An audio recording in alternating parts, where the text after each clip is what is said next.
In the Lehigh Valley, the speaker not waiting for the last minute to make a push in a district where voters have a lot of power to influence what happens next in Washington. I'm one of the hardest working men in Congress in one of the tightest districts, and this election is going to be a choice for the people, a contrast election, and I hope that they'll send this workhorse back because he's done an extraordinary job. House Speaker Mike Johnson appearing today alongside Congressman Mackenzie, the incumbent Republican here who's trying to win re-election in a district he won by just a percentage point 2 years ago. They're going to come in here and campaign on a bunch of lies, and they're the ones that have cut services to people they've cut. That's Democrat Bob Brooks, Mackenzie's opponent in the race that's one of the most closely watched in the country. He's already had a campaign visit from House Minority Leader Hakeem Jeffries. We visited the Lehigh Valley the day after an announcement on what has emerged as one of the most high-profile political issues in the country, the future of data centers.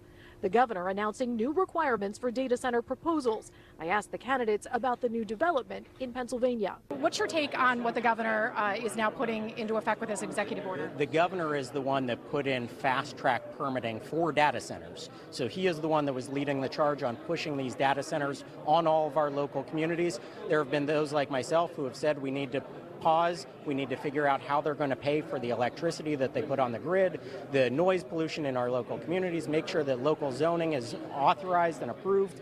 And so thankfully, the governor is actually catching up to all of us across Pennsylvania who have been saying that there need to be these precautionary measures and the guardrails in place. But that is a big change, a sea change from where he was just a year ago. How do you feel about the move that the governor made?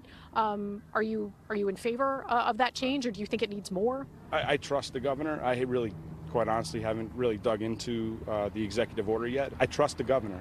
He's done really good things for Pennsylvania, and if he sees this as a good move, I trust in the decisions that he makes.